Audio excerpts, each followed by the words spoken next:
圣诞节快乐. That's how you say Merry Christmas in Chinese. Also, welcome to 2019, everyone. Or, as they say in Chinese, 新年快乐. For this vlog, I decided to do something special for the holidays. Bring my fursuit to the United States and see my family again for Christmas?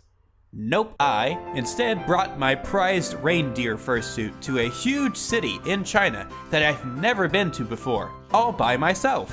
What could possibly go wrong? But really, it's unfortunate I couldn't make it back to the States to celebrate with my family, so the next best thing is a vacation to one of the most beautiful cities in China, Shanghai. I also didn't really have time to edit this between Christmas and New Year's. Just got a little bit busy and didn't feel like editing during the holidays. So you're getting it now, sometime in early January. Anyway, here's a train montage.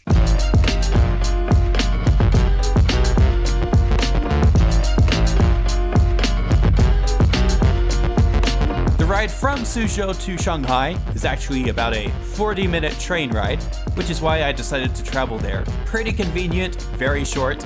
There was also the option to take a taxi over there, but that would have been way more expensive, maybe like 4 or 5 times more. Surprisingly, I was treated much more like a tourist when I finally arrived at the railway station, which is kind of insulting. And I don't mean a tourist to Shanghai, I mean a tourist to China as a whole. I was, however, personally shuttled with the help of a railway station worker to a hotel that accepted passports instead of Chinese ID cards, something that I may have overstepped and wasn't maybe aware of until that point. Sometimes you just don't know these things. So then I settle myself in the festively themed hotel and I head up to my room.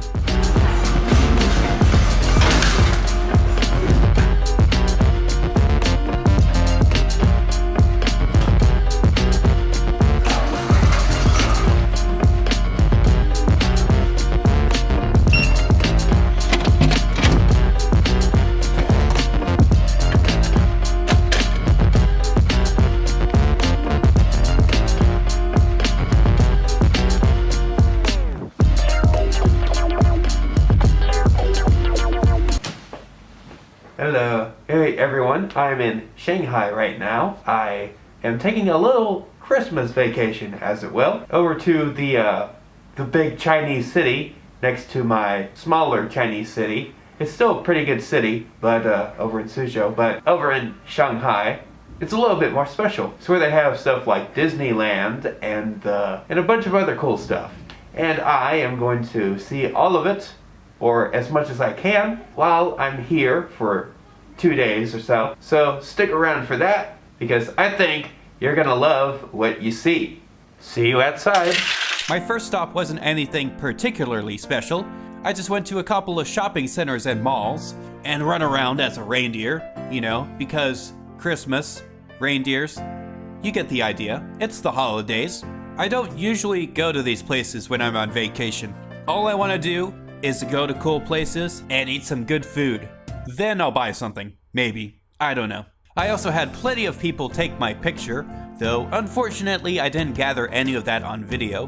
One of the problems with fursuiting by yourself, I guess. Because since I was by myself, I had to hold the camera out, with no one to do it for me, while people were taking selfies with me and all that. But it was all fun. And then it was at this point I realized one fatal mistake. I forgot not only my camera's extra battery, but the charger as well. And my expensive DSLR camera, with great picture quality and all that, was getting low on battery. So I finished up my trip to this mall, put my camera away, and switched to recording with my smartphone. I apologize for any shaky and lesser quality footage. I just didn't want to come home empty-handed is all.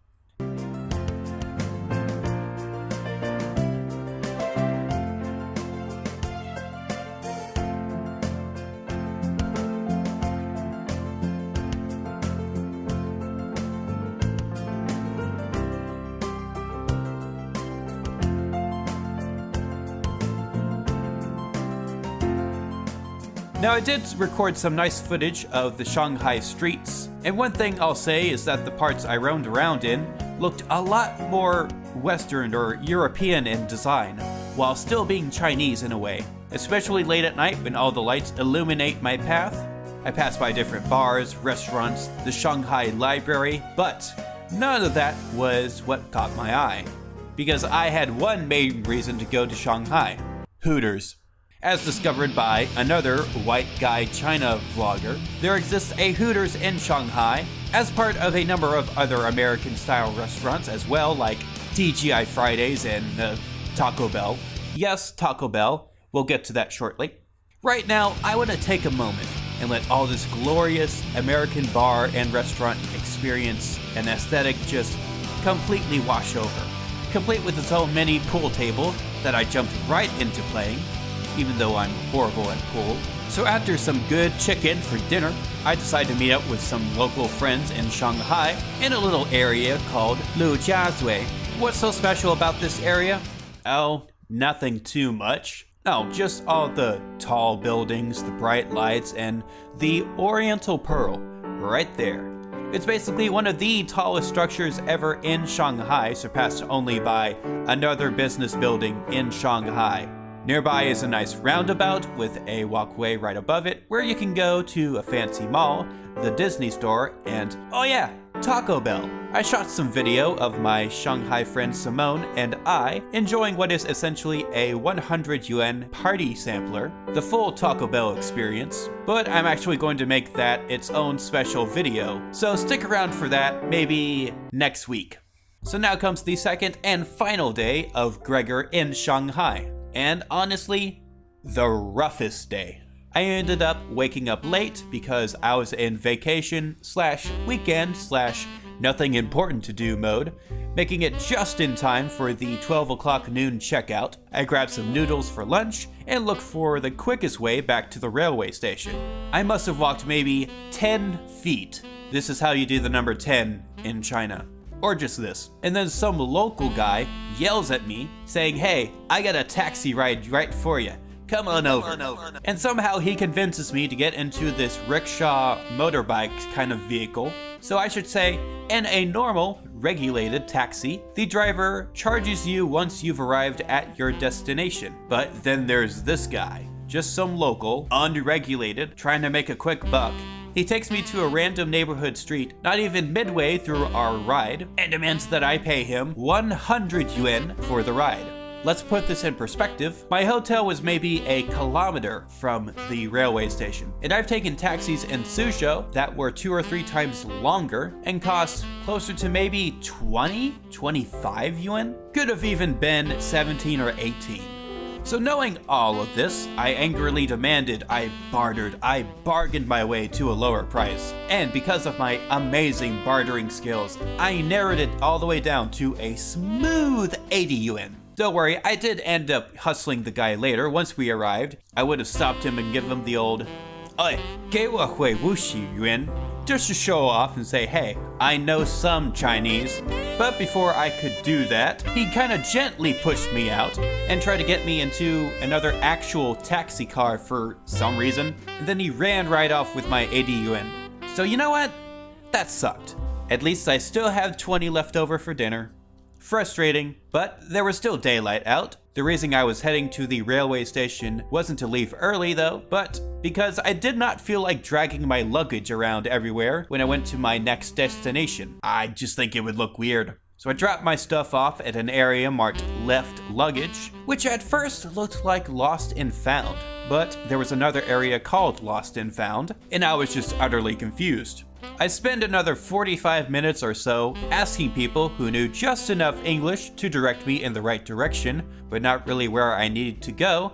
And finally, it's like 2 o'clock in the afternoon, and I take my subway to the specialist place in Shanghai, Disneyland, only to realize that the tickets are going to be more expensive than I thought, especially since I got scammed out of 80 yuan. So I opt out, and I go to the Shanghai Zoo instead. Now, I'm not saying the zoo is an awful place to go to, but going to it on Christmas Day might not be the best idea. It was probably a bit too cold for some of the animals, and it was already into the afternoon, which meant either lunchtime or nap time. Also, the place closes at 6. This meant that I had a 3 to 3.5 hour gap to see as many animals as I could with my phone's camera at bay. And now I present to you a zoo animal montage with insightful commentary. Right, so they actually got me to ride along in this cart in like the front seat. Yeah, it was like 15 yuan to ride along this thing. There was nice music playing throughout the whole park. Pretty pleasant, actually. Right up here we got a bear just hanging out. It's like I said earlier about nap time or lunchtime. And then there's this big old glub, this old chunker, this big old bear. He actually really stole the show. He was friendly, he was looking up to the people like, hey, how you doing? Got any food? Right here we got the old Canis lupus hanging out doing Canis lupus stuff. They kind of remind me of like those domesticated wolf dogs you see. So this guy is undecided on which either want to take a bath or just want to drink. Because you know, you've been there. You're staring at the bathtub and thinking, do I drink it or do I just lay in it? And obviously, since this is a Chinese zoo, everyone was amazed by the pandas. And even if they were just eating, there were just so many people looking just, man, the symbol of China. Look at this thing. And up here we have the red panda. You might see later in the Chinese writing, this is translated to lesser panda, which is just so condescending to me, really. It's like saying, hey, you're just not as good as your older brother, Mr. Panda Bear. You know, your red panda thing. You'll never live up to his expectations. You're just not good enough, okay? Now do your homework. Oh yeah, there's also just random stray cats roaming around. One of them tried to loiter me for food. I wasn't having it. And now we move on to the birds. They were a little bit active during this hour. Yeah, first we got to the hornbills. These two were having a staring contest. If anyone tells you they like macaws and that they want to make that their persona, show them this video of macaws just cawing at each other like they're debating politics or something. All they did was just yell at each other the entire time. It was so bad that like some of the neighboring birds, I feel like were just telling them to keep the noise down or they were going to call the police for a noise complaint. For some reason there were birds on the ground, even though the ground must be freezing. Now we move on to the actual dangerous birds, just ignoring the macaws as well, because they're too cool for that, and all the other birds of prey, like Bubo here. I didn't expect that either. It was getting more pleasant the further away I got from the macaws, especially in this penguin exhibit, where they're all just standing there, planning their escape. And then there are the gray parrots that are supposed to be really smart, and then one of them lived to be a really long old age, and like stayed with a human researcher and picked up a lot of human speech. Or maybe that was another one, I don't know. And then there was these birds that somehow managed to perfectly imitate construction equipment backing up. This squeaker just liked to scare me. Here's Black Swan showing right here at the zoo. It's a pretty special feature. And now the majestic llama. Not to be confused with an alpaca. They were also kind of friendly and wanted food as well. And then the Brazilian tapir. Some people pronounce it tapir. I've heard tapir as well. That's what I use to teach my students about Brazil. They go over animals from Brazil, like the armadillo, the toucan, Brazilian tapir. And it also wanted food. It's like a pig with an extra long snout. The one rhino they had was just hanging out far away with its grass pile, and then I think it just kind of went back inside because it was way too cold for the tough guy. There are a few different zebras here too at the zoo, hanging out with some other hoofed animals at this grass pit right here. Here are the giraffes, not to be confused with the giraffe weevil. This one just kept eyeing me for some reason, like my phone isn't food. Over by the lynxes and the cats and foxes, these guys were just hanging out. This is also where I ran into like the Russian tourists as well. There are plenty of Russians that go to China for tourism just because it's nearby. And here's a fox licking glass. The ocelots, or servals, or no, ocelots, they were just napping too, like lazy cats. Same thing with these felines. Actually, they don't really look like napping as they are just calmly watching TV. These are supposed to be the cheetahs. No, leopards. No, cheetahs? Here are jackals. I think it's an underrated species. There needs to be more jackal fursunas. I would have loved to gotten footage of all the deers and related cervines that were at this zoo, but they were super far away and there was just this river or moat just surrounding them, and I could not get close enough or figure out how to get much closer with my phone camera. Suffice to say, I'm disappointed as a reindeer. Like, what am I supposed to do with this footage? Move on to the next part. That's what I'm supposed to do. Here are the alpacas. Can't remember if it's an alpaca or a llama. That's my sister's favorite animal ever. I think she likes both. And then they had the bison and yak exhibits. Pretty close to the camel pen as well. And then completely far away from all the other bears, there's just these bears. And now here's the hyena.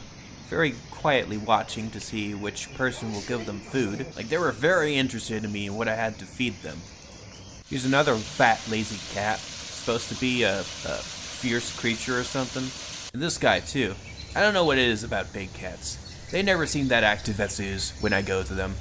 And this is where it started getting really dark, and I wanted to show off the little mini Chinese deers that they have here. But you can see how well that turned out. And that's it. So once the zoo was closing and it grew dark out at around 5 o'clock, the winters in China definitely have shorter daylight than I'm used to. I had to leave because the place was starting to look pretty dark, and I had to help 2 unfortunate women who just arrived closer to maybe 4:30 and were regretting their decision, so I acted as a guide and showed them as many animals as I could that would still be active at this time of day. Both of them spoke pretty good English too, and because I was a good sport, they rewarded me with dinner. It was also noodles. I then took a calm ride back to Suzhou, and now here's me eating an apple. Alright, I am back at my place in Suzhou. As a little tradition in China, you can actually get these special apples. They're give you good luck or something. One of my coworkers gave me this apple, so cheers to them, and Merry Christmas. And that's it. I saw some people in the comments wondering how I could get these vlogs to be more furry, so here it is. I did it. I also learned that I should have better planning and preparation for a trip like this, and maybe some better bartering skills. Overall though, I loved going to Shanghai. I suggest you take a trip there too, if you can afford it. I don't know what my next vlog will be, but until then, this has been Lightning Runner, and next How Furry Is It will come out in 2 weeks as of this video's upload date. See you then. Hey Holly, could you come near me? Can't you see I am here waiting? You and me, we can take on the world. Hey Holly, your eyes are so pretty. Can't you see the sparks are just flying? Will you give me a hand?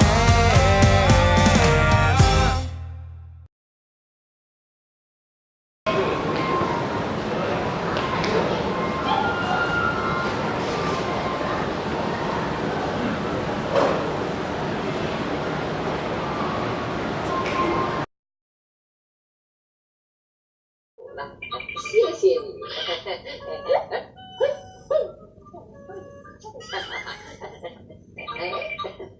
哎呀，宝拉，这还有香蕉，能不能也用魔法变？